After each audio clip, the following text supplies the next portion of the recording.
Hello and welcome to Brainy Gardener. Today it is all about how to grow and care for the Red Aeonium. Aeonium is a genus of succulent plants that belongs to the Crassulaceae family.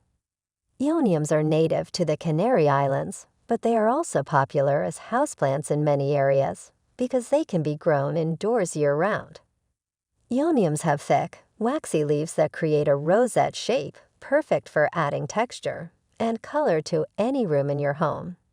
The red Aeonium, also called Aeonium Jack Catlin, is a typical Aeonium forming low clumps of succulent-leaved rosettes supported on a thick, woody stem. The rounded leaves of the rosette structures are so perfect that these species are sometimes mistaken for artificial plants.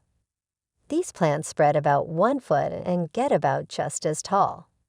Red Aeonium is a hybrid of two different Aeoniums, Aeonium tabuliform and Aeonium worktop, named after Jack Catlin, the man who bred this particular hybrid. Red Aeonium prefers full sun but will tolerate low light. As with most succulents, red Aeonium plants grow best in full sun to part shade. Indoors, place the plant near a bright window facing south or east. Outdoors, plant it in an area that receives at least 6 hours of sunlight per day. The more sun your plant receives, the more vibrant its color will be. If you're planning on moving your plant to an area with more light, do so gradually. Sudden changes in light intensity can result in sunburn. Water your red Aeonium when the soil is dry to the touch. Water the plant until it drains out of the bottom of the pot, then allow it to dry out before watering again. You may need to water more frequently if your home is hot and dry, since these plants require more water than other succulents. This is because their shallow root system retains less moisture. Don't water the plant in summer when it is dormant.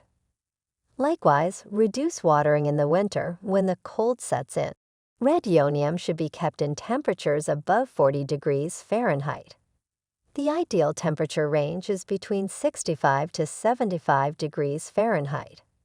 They can tolerate cooler temperatures for short periods, but will begin to suffer if the temperature drops below freezing for long periods. Aeoniums are very sensitive to frost damage, so it's recommended that you keep them indoors during the winter months.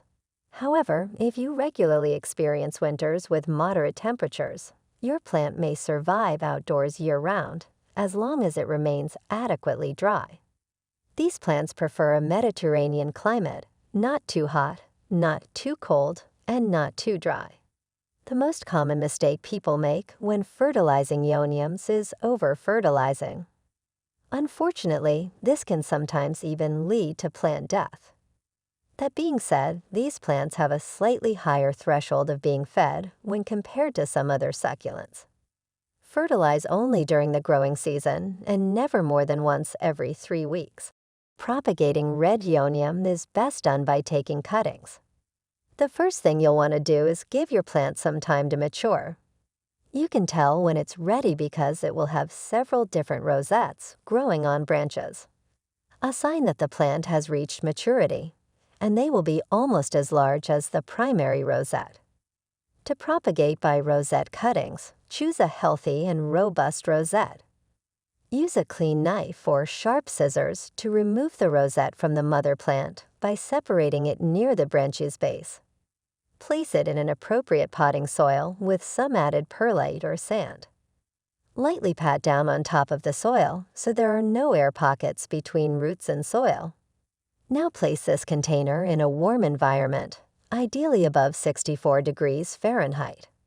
Keep the cutting barely moist until roots appear. This can take a few weeks. After they appear, repot the new plant into its pot and give it plenty of light but not too much sun for several weeks before transplanting. It's recommended you repot red Aeonium every year or two. This is because the soil's nutrients can deplete over a long cultivation period, resulting in a fatal deficiency over time. The plant may stay healthy for a while, but eventually, it will start to look unhealthy and stop growing. Therefore, the best time to repot is just before spring arrives. Pick an appropriately sized pot and place the plant in an area where it will get plenty of light. You should also make sure that there is adequate drainage in the pot. Aeoniums tend to get slightly top-heavy over time, so make sure to support the plant with stakes or a pot that has a wide base. Use fast-draining soil for your pot. Aeoniums do not like standing water, so ensuring that your pot has adequate drainage holes and a well-draining potting medium is essential. Make sure to water the soil before you remove the Aeonium. This will help prevent stress on your plant during the transplantation process. Red Aeonium is pretty much disease-free. Some pests may occasionally show up and cause problems, though. Aphids will suck the sap from your plant's leaves and stems. They tend to be found in new growth. Scale insects look like tiny brown or black bumps on your plant's stems or leaves, typically oval-shaped.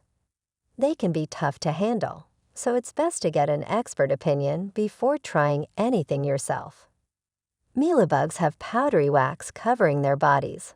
They're usually found under leaf surfaces or within crevices on succulent stems. These bugs can damage the plant, so it's important not to let them spread. Red Aeonium don'ts. Do not overwater.